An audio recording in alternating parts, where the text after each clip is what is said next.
You hear the fan in the background? Yeah. Not playing no games with a JPS. Greetings, greetings, YouTube. Been a while since I did a video. I know that a lot of my subscribers are either returning residents or you're hoping to return or you're toying with the idea. And I know a lot of you guys are very interested in buying property in Jamaica. So what I did, I had put the request out there on my Facebook if anybody know a realtor, because I was under the impression that a realtor is that Jamaica is like America where you really need a realtor. And Carissa reached out to me. After talking with Carissa, I'm realizing that Jamaica do things slightly different than America. America is what I'm used to. The information I got from her was so helpful. I was like, we need to turn this in a one video. So I sat with her and we had a really good talk. She dropped a lot of gems. Now, bear in mind the video is a little long, but I promise you guys a lot of gems in this video. I will try to like timestamp each topics, so in case like there's a specific topic you're more interested in. But if you're looking to buy property in Jamaica, I will advise you to watch the whole video, because as I said, there's information that I didn't even know about, and she dropped some gems, some really good gems on those information. Of course, her contact information is not only linked in the video, but it's also in the description box. And remember, this video is for educational purpose only. Please do not take it as legal advice. If you want legal advice, you reach out to her directly. I hope you guys benefit from this video as much as I did. Don't forget to hit the like button if you appreciate this kind of content, and hit the subscribe button, guys. Let's go. So guys, I have Carissa Mears with me. I'll allow her to introduce herself. Hi, Chantelle. Thanks for having me. Hi, everyone. I am Carissa, and I'm an attorney at law. I have approximately 10 years of experience at the Jamaican bar. I was called to the bar in 2015, and I've lived in Jamaica. I've lived in the diaspora. I've purchased land while living in the diaspora. And a part of my legal practice is helping Jamaicans abroad to acquire property in Jamaica. A lot of my audience are curious to purchasing property, the steps that they'll purchase property. One of the number one questions is if you need to be a Jamaican citizen or if you need to be living in Jamaica to purchase a property in Jamaica. So Chantel, that's a really good question. So Jamaica, unlike some other jurisdictions, in Jamaica, there's no restrictions on who can purchase property. So it's accessible to Jamaican residents, non-residents. If you're of Jamaican heritage, there are no barriers. There's no law in Jamaica that says that you have to be a citizen of Jamaica or you have to be born in Jamaica or have some connection to Jamaica to buy real estate in Jamaica. And you can buy real estate in your personal capacity. And you can also buy real estate through a corporation, which is interesting, right? So even if someone has a corporation that is registered overseas, that corporation can purchase real estate in Jamaica. There is a requirement, though, that folks should be aware of. When you're going to purchase property, you need a TRN, right? So not only purchasing property, but if someone is going to gift you property, a tax registration number is needed. And even if people are overseas, they can still register and receive that tax registration number. They could engage directly with the tax administration of Jamaica, or they could go through a professional like a lawyer or an accountant. So just so people know, there are no restrictions. It's not like some jurisdictions, like, for example, I know in Canada, there is, for example, like a restriction on foreigners buying property in certain instances, because there are also exceptions. In Jamaica, there's no such restriction. Okay, perfect. Good to know. So the only documents you need really is your TRN. What about the NIS? I know we had mentioned in past videos about me getting the NIS. Do you need an NIS to get property? No, NIS is not necessary for purchasing real estate, right? What people would need is their TRN. And then, of course, going through something like purchasing property, you would need to have some sort of identification from whatever jurisdiction you are from, right, to prove your identity. Because of fraud, legal professionals would want to mitigate against fraud, and we want to know that we're dealing with the correct person, right? So to get your TRN, I would say that people can reach out to the Tax Administration of Jamaica. They have comprehensive information on their website. I'll link that website in the description. I've done a previous video of me getting my TRN. So anybody who's familiar with my channel, who caught up with my channel, probably had seen that video before. Maybe some people might think, okay, like, why do I even need a TRN, right? And that's because as part of the process, taxes are paid. So if you want to speak about buying property, when people buy and sell property, there are taxes that are involved in that process. And for the land to be transferred to you, you need to pay taxes. So the seller would pay taxes, they would pay transfer tax, and then there's also stamp duty and registration fee that is involved. And the norm is that those taxes would be split equally between the purchaser and the seller. So that's the explanation behind why the TRN is necessary, because some people might be like, okay, like why do I even need a TRN? So that's the reason behind that. So let's talk about NHT now, because NHT, the National Housing Trust, is something that is very known and talked about when discussing purchasing property. Is the NHT a requirement? Is it necessary? With NHT is something that is optional, right? So if you are going to buy a property in Jamaica, you can buy cash and you can buy mortgage, right? Because NHT is essentially a loan. There might be some people in the diaspora that they might have their cash ready. They might have worked many years overseas, right? And they're nearing to retirement, and they have a nest egg. You got money. He got money. And they want to use that to purchase property, or they might have the cash sitting there and they might not want to take out a mortgage.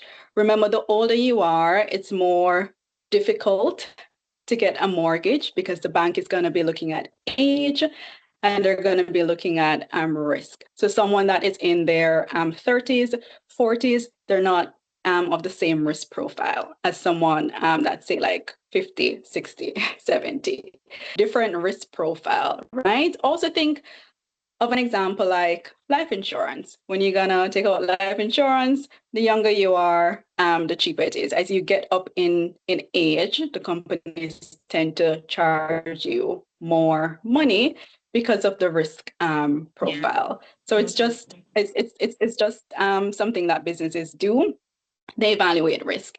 And so cash is an option. People can purchase with cash. What some people overseas might also do, they might have their property overseas and they might want to unlock cash from that property. So they could take out a HELOC in the jurisdiction that they're in, and they can use that money to purchase cash in Jamaica. Now, depending on the country that you're in, there's a lot going on with interest rates right now. So that is just essentially like a personal decision, because in the US, interest rates are high, and people might be locked into a mortgage with a low interest rate. They might not want to refinance and take out that high interest rate, where some people might be okay with that, right? Maybe in a jurisdiction like Canada, where mortgages are renewed periodically based on the mortgage term that you have. You might have maybe like a 3-year fixed mortgage, 5-year, 1 year, maybe your mortgage might be up for renewal, and you might want to refinance, take out a HELOC and access some cash. When you do that, you could essentially purchase with cash in Jamaica. And then there is the mortgage option. Persons overseas can get a mortgage from a bank in Jamaica, right? Different banks offer different financial products. So it's just like when you're overseas, different companies, they're gonna have their own interest rates. And so you're going to have to shop around. So interest rate is something to look at. And then also, how much does the bank lend? Because some banks treat returning residents differently in terms of risk profiles. So you might have a bank where if you're going to buy land, a certain bank might lend you 90% of the value. And then you might have other banks that might only want to lend you 80%. You might have another bank that only wants to lend you 70%. What I have found in assisting individuals is that you would have a bank like, for example, NCB. They'll allow someone to buy with a lower percentage down, like a 10% down, but then their interest rate would be a bit higher than another bank that would have a requirement for, say, a 20% down. But the choice of financial institution really depends on each person and their personal circumstances and what they value. Because in taking out a mortgage, some people might prefer to put a lower amount down so that they can have more cash in their pocket, and they're okay with the higher interest rate, where someone else, they might care more about the interest rate and they would be happy to put a little bit more down on the down payment. So I would say those are some things to consider with the mortgage: the percentage that the bank will lend, the interest rate, and then the fees. Because banks, they're typically going to charge a percentage of the mortgage as some sort of like commitment fee, processing fee, and it can add up to a lot. So when people shop around and they're looking at financial institutions and they're considering financial institutions and who to deal with, those are some of the things that they can ask. And if they're dealing with a representative, you can ask them, okay, I'm looking at a property for X amount of dollars. What would my monthly payment look like? Because that's also something to consider when you're taking out a mortgage, how much you're going to be paying on a monthly basis, right? So that you can work within your budget. Obviously, the bank is going to pre-approve you and tell you how much you could borrow overall, but knowing that monthly amount helps you to think about your personal balance sheet. Okay. I know you had briefly mentioned that some banks treat returning residents a little differently. Is that a good differently or a bad differently in your personal experience? So what I was referring to is how much the bank will lend, the percentage that the bank will lend, because some banks, well, I would say all banks, they have their policy with how much they would lend, and what I mean is how much down payment you would have to put down, and then what percentage of the purchase price the bank will cover. So the banks generally will lend a higher percentage when you're purchasing a home as opposed to when you're purchasing land. But it varies from bank to bank. So you would find, so I don't really want to call any bank's name, but you'll find that maybe you'll contact Bank A. So they might say, okay, if you're buying a house, we will lend 90%. You need to put down at least a 10% deposit. If you're buying land, the deposit would have to be 20%, and we will lend 80%. When you compare that to what they will lend someone that is like a resident in Jamaica, you might find that that same bank will lend a Jamaican resident, say 95%, and a Jamaican resident would put down 5% as a deposit, right? For example, a house. And vice versa, if it's land, they will allow the Jamaican resident to put down less. So banks look at the risk profile of a returning resident a bit differently, right? And so you'd have to shop around, speak to the different professionals at the various banks, and that's an important question tend to ask. For some people, money enough, they don't have to consider that in terms of deposit. So some people not looking at, okay, like if my deposit is going to be 5% versus 10% versus 20. But for some people, that might be a consideration because maybe they just want to get into the market, right? Yeah. Okay, that makes sense. That makes sense. I'm gonna jump ahead a little since we're talking about down payment. So I know in America, if you put a less than 20% deposit down, then you have the PMI, which is the insurance on was it the mortgage or something like that? Pretty sure people who have bought houses will know more than me. Is that the same? Is there any insurance that we'll have to worry about depending on the down payment that we put down in Jamaica, or is it a different policy? So Chantelle, that's also something that's a bit different in Jamaica. So in Canada too, there's the mortgage insurance. So if you put down, I think it's less than 20% on a home, you have to pay mortgage insurance. And then even the rates that the banks charge would be different. So they might charge, and I'm just, like giving random numbers, they might say 6.5% interest rate if you're doing less than 20% down. Over 20%, they might have a different interest rate. So they might say it's 6.89, no mortgage insurance.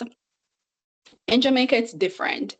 So in Jamaica, the bank is not necessarily going to charge you a lower interest rate because of how much you are putting down.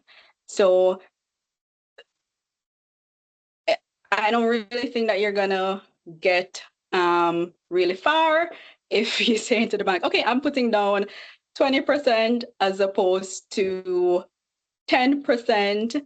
I'm putting down a low deposit. I should get a lower interest rate. No, that's not how it works. In terms of insurance too, whenever you're purchasing a property in Jamaica, the bank is going to want to know that that property is insured. So they're going to want you to take out life insurance for the value of that property. So now you could do that through the bank. The bank might have a specific broker that they work with, and they'll give you a quote. Normally, when you get the life insurance policy as part of the mortgage process through the bank, they tend to upsell the policy and you tend to pay more. If you have a policy in your home jurisdiction, you can apply that policy to the specific loan, right? So there are different types of insurance. So typically, when you go through the mortgage process and you take out insurance, this is going to be term insurance, right? Because the mortgage is for a specific term. It might be 25 years, 30 years. So you might be overseas. You might already have a life insurance policy. Maybe it is through work. Maybe you just decided that life insurance was important to you and you have a life insurance policy. You can apply that policy to the property that you're purchasing in Jamaica. And then that would actually help to lower the monthly costs that you're paying, because the policy in the US or Canada, UK might be cheaper. It might not be, right? You would have to do your due diligence and check. But life insurance is something that you can get on your own, right? You could get it in your home jurisdiction, or you could even check around in Jamaica with insurance agents to find out what a life insurance quote would look like. And then you could even ask the bank, right? Ask your mortgage officer when you're taking out the loan, what's the figure in a loan that represents the life insurance, right? I'm looking very granular at things, but these are things that add up. And when you're taking out a mortgage, you're paying this amount for, say, like over 25 years, right? A long time. When you go through the process with the bank, it's gonna be a part of the package, because they're gonna say you need life insurance when you take out a mortgage. So I'm just telling people that for the life insurance aspect, there are other options. You can come to the table with your life insurance, or you can decide, all right, I'm going to take out this mortgage now. Let me go get a quote for term life insurance and see how much it's going to come up to. What about the other fees like property insurance and like taxes? Are there any, to your knowledge, any additional fees that's required in Jamaica that's not necessarily required for overseas listeners? Yeah, so the bank want that you also have insurance on the property, right? So the terms of the insurance might look a bit different. So that's similar to when you're in North America and you're gonna take out a mortgage, or you're gonna have some sort of like HELOC. The bank would want to know that there's insurance, for example, fire, etc. The terms of these documents in Jamaica might look a bit differently. I know, like, for example, in Canada, you'd have to have fire insurance for the bank would want to see a certain value, or they would have terms like or replacement value. So I'm getting sort of like into like the legalese of things. The document in Jamaica might be worded a bit differently, but similarly, they want to know that if the house burned down, right, they are securing their security, because the house that you buy, right, it is the security for the mortgage. A mortgage is not an unsecured loan.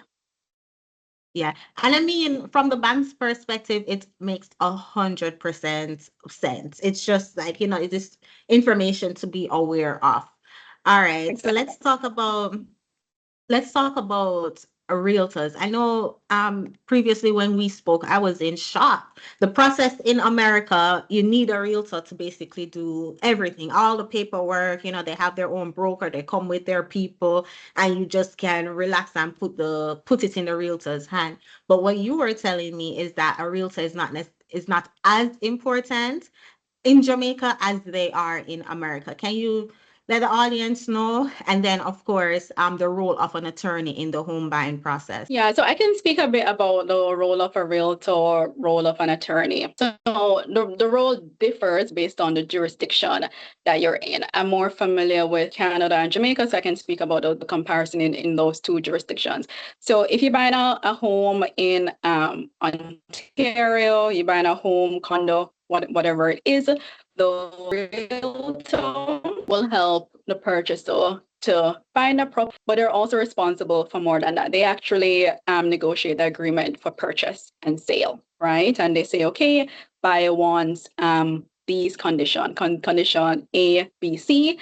And then when it goes to the attorney, there's already an agreement in place with terms, specific deadlines, etc. So a realtor is doing more than showing a home. They're actually negotiating the contract. In Jamaica, it's a bit different in terms of the realtor's role. The realtor will help you to find a property, right? But when your offer is accepted, typically what happens is that the seller's attorney would prepare the agreement for sale, and they would send that agreement to your attorney that is representing you in the purchase, right? And so your attorney would do due diligence in terms of like pulling the title, advising you on ownership, if there are any encumbrances. And then a second part of that is helping you to review the agreement for sale, right? Now with contracts, there's more that goes into contracts than legalese, right? Because with contracts, there's also bargaining power. So bargaining power helps to play into what goes into the contract, maybe based on the market or the positioning of the parties. And that's just something that's general for any type of contracts. If you're contracting with an individual, or if you have two corporations that are in the contracting process. But in Jamaica, it is your attorney that's going to go through the agreement with you line by line to ensure that you understand everything. And if there's anything that is unreasonable, it's your attorney that's gonna push back and help to finalize that agreement. In that respect, the role of what the realtor and the attorney does in, say, North America, it varies a bit because your lawyer would play a key role in negotiating the agreement. Now, also, in terms of locating a property, a realtor is not a mandatory part of that process, but there's some areas that a realtor can provide value, and there's some areas where you might be successful in your property search without a realtor. So a realtor is most likely going to recommend properties to you or show you properties that are listed on the MLS. And MLS is like the multi-listing system. If you are anywhere in the world, right, you could see properties that are on the MLS. Most real estate agencies in Jamaica, they have a website, and the MLS properties will be there. There are, of course, time to time where there might be an off-market deal between realtors, right? But if you go to a realtor, more than likely they're going to show you a property that's listed on the MLS, because if it's on the MLS, they'll get a cut. So it's kind of like if you open a supermarket and you go to Grace and you want to buy some Grace products, the Grace sales rep is not going to tell you about Lasco because they're not going to get a cut if you buy Lasco bully beef, right? So think about it like that. So if you are engaging in your property search, different areas that you could start, you could go on the MLS, you could contact a realtor, you can ask around, friends, family, you can drive around and look for sign. You can look in the Jamaica Gleaner, right? Because people advertise properties for sale in the newspaper when owners are selling their property directly, right? And there are even various groups, even Facebook groups where people advertise properties for sale. Regardless of who is listing the property, if you're interested in a property, obviously you would do your due diligence before you put in an offer. And that's where an attorney can help you. Also, there is ELAN Jamaica, so National Land Agency of Jamaica. They are an agency in Jamaica that is responsible for land titles. I was telling you that Jamaica is getting more advanced with technology now. Anyone can go on ELAN and they can pull a title if they have a volume and folio number, right? And this is for registered land, because in Jamaica you have land that is registered, and then you have land that is registered, meaning there is no title for the land. There's actually a lot of land in Jamaica like that. But regardless of the method that you use to find the property, due diligence is a mandatory step.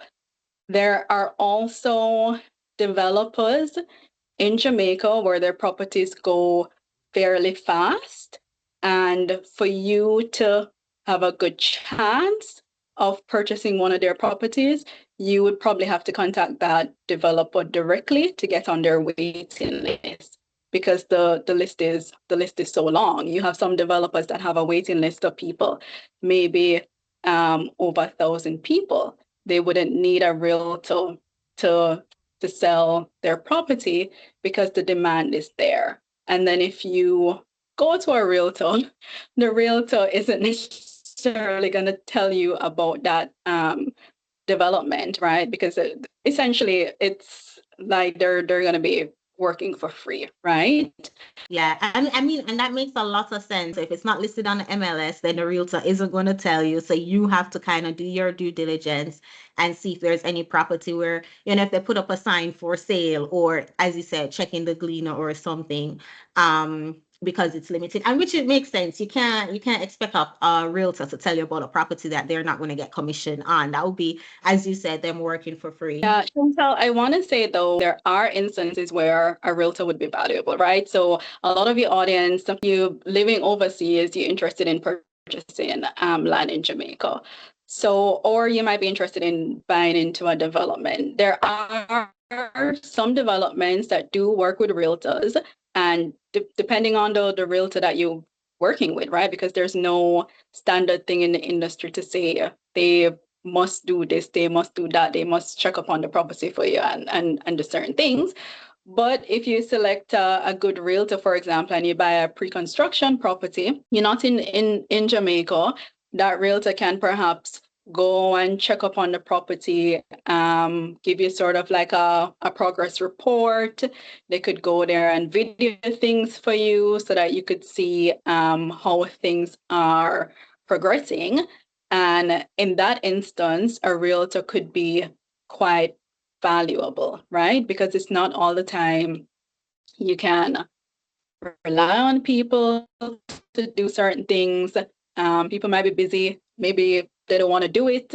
Maybe you don't really want to spread your business like that, right? And so with a realtor, they're already getting a commission that you don't have to pay, and they might be able to do that for you, right?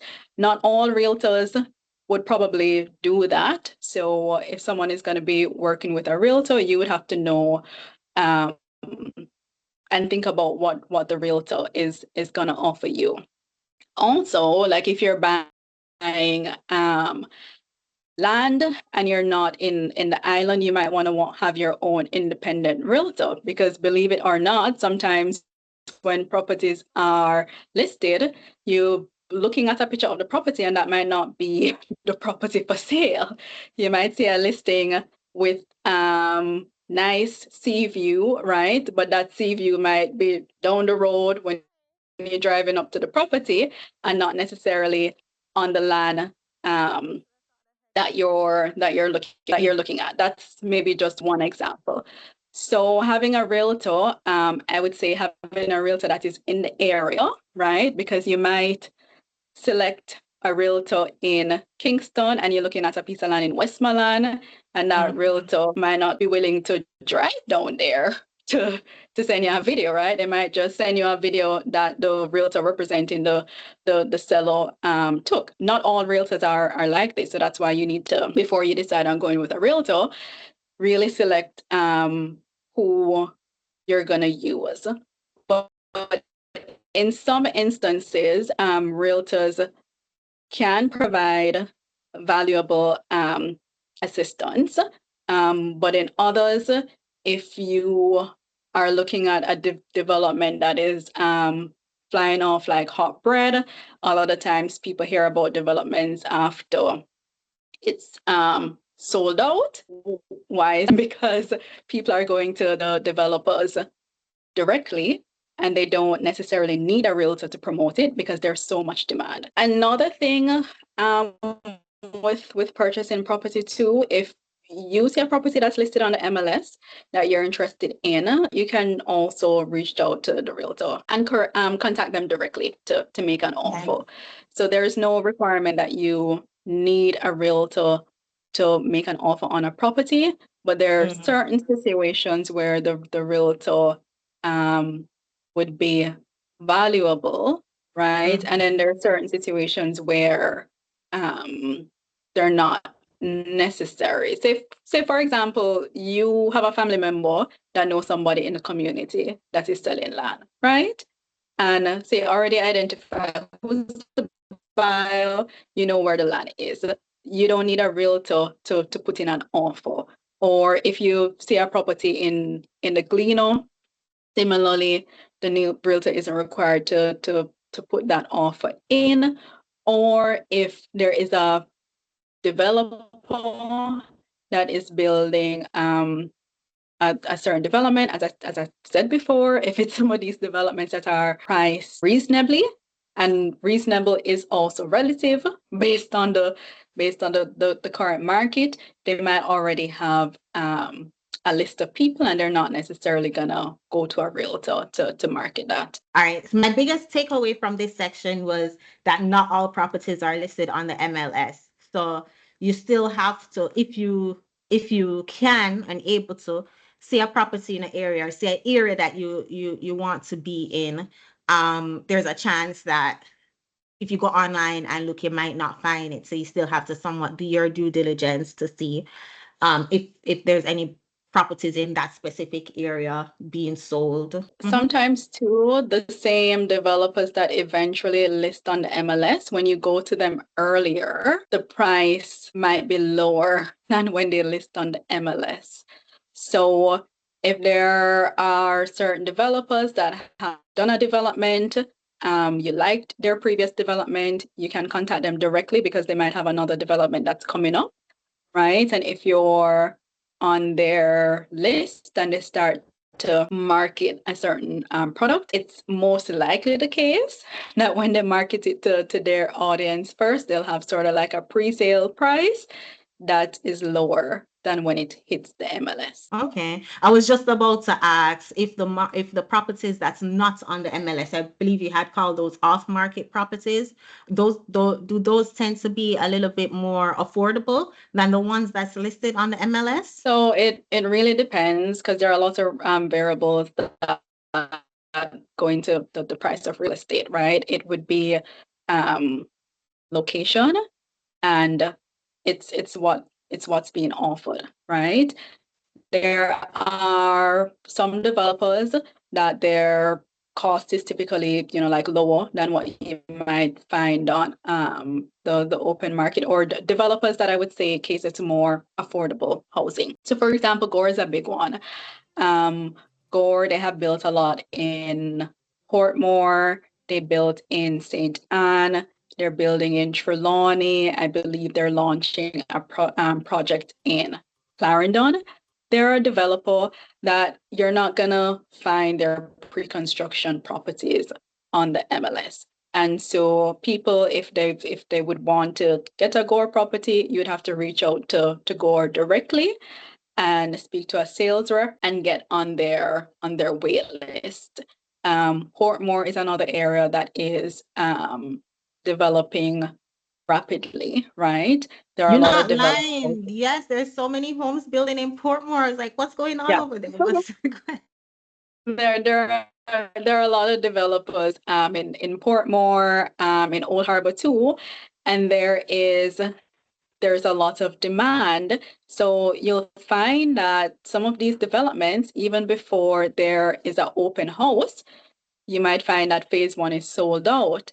Why is that? Because you have people that have reached out to the developer and they're on the wait list. And so when the developer releases the project, they'll get an email, right? And it might not be until maybe phase two, phase three that there is a model home, and maybe you overseas. You see it on YouTube because somebody makes a video. So if you're interested in a specific area, it's good to know who are the developers in that area. Even if you take a trip to Jamaica, you drive around and you're scoping out a certain area and you see that there is construction activity happening, you can stop and speak to the people and find out, okay, like what's gonna go up here, who's the developer for this project, and you can reach out to the developer directly, right? Because when they have their approvals in place and legally they're able to start selling, if they have a wait list, they'll reach out to people on the wait list, right? And then this is Jamaica, so it's not like when you overseas too. So sometimes if you're really interested, you have to call and take it upon yourself to get updates on what's happening. Yeah, okay, that makes sense. And then as you mentioned, like you have to do the due diligence too, because you can't depend on a realtor to tell you, hey, this developer, because sometimes they won't get the commission because the developer won't list it on the MLS. And as we can observe, there are a lot of developers, even in here in Kingston, so many apartments pushing up, and I'm like, geez, like what's going on?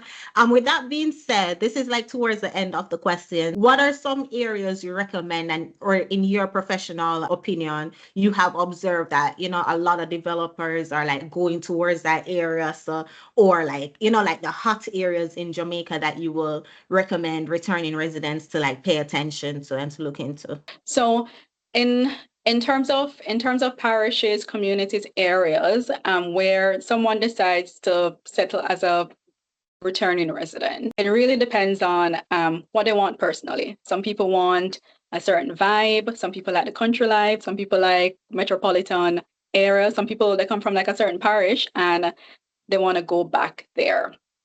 I can speak about areas that I notice are popular with returning residents. So St. Anne is definitely a very popular area with returning residents, and they have a lot of gated communities. Returning residents tend to prefer gated communities. I'm not saying that some returning residents don't like living outside of a gated community. I'm just speaking about preference in terms of the majority. So some people might want to buy a lot in a gated community, or they might want to buy something that's already built as a part of a scheme, or you can also buy a resale house that was custom built. But St. Anne is definitely a very popular area, right? On the north coast, Montego Bay in price is generally above St. Anne, but in terms of up and coming areas on the north coast, people can also look at Trelawney, right? There's a lot going on with Trelawney. The highway is being extended from St. Anne to Trelawney, and there's a lot going on in Trelawney in terms of economic development, new hotels. More than likely with that, there's going to come new attraction, new things to do. Another area that's up and coming on the north coast is St. Mary. In St. Mary, there is an airport, right? That airport is also scheduled for expansion, and already there are frequent flights from Florida, like landing right there in St. Mary. They might call the airport Otorius, but it is in St. Mary. And so North Coast, definitely a very popular area, and it appeals to certain individuals. Also close to Montego Bay, you have certain places in Hannibal that is very close in proximity to Montego Bay, right? And so people might wanna look at that. Returning residents often think about crime. Crime statistics is something that you can actually find online, right? And the statistics are also broken down by type of crime. So if you're even interested in a certain parish and you want to know what crime is like there, you don't have to ask somebody to get their opinion. You can look at the statistics and say, okay, in this parish, how much, I don't really necessarily want to mention any specific type of crime, but the statistics are published and people can have a look at it. There are other areas that are very popular with returning residents. Mandeville is one of those areas where people tend to buy land. A lot of people buy land in gated communities, right? And they build their own home, right? Most people that purchase land in Mandeville, they tend to build more estate type homes, more elaborate homes. You'll have a lot of land space. And now with the highway from Kingston to Mandeville, the ease of travel is much better, right? Close to Mandeville, or I guess depending on how you describe close, right?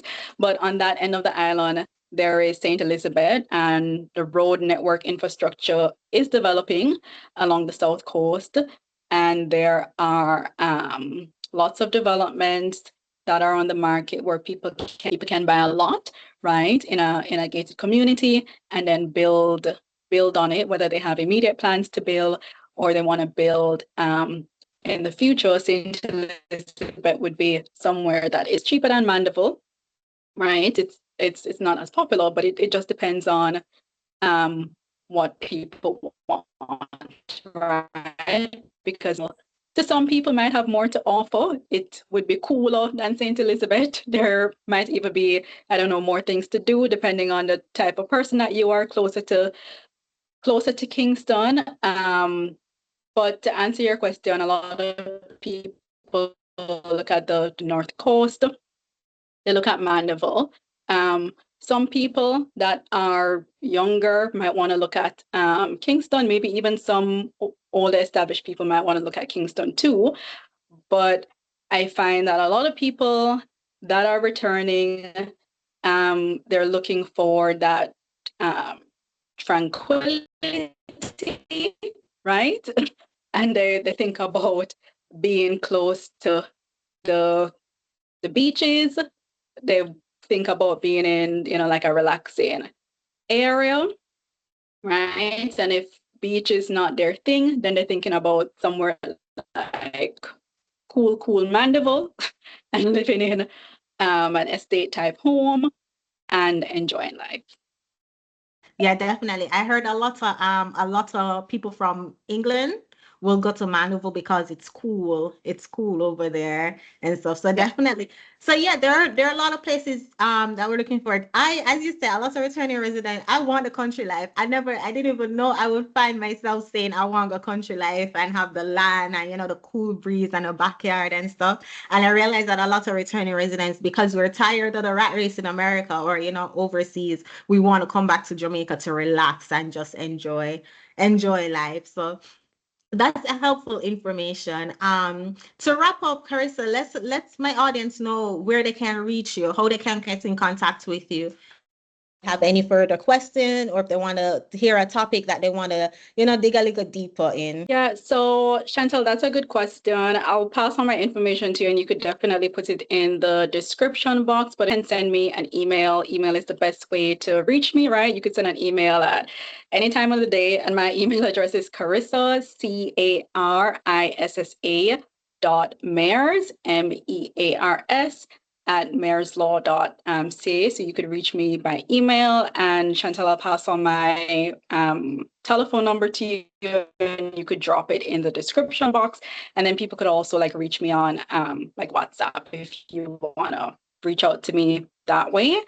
And if people are from the diaspora and they're purchasing property in Jamaica, I'd be happy to help them through that process.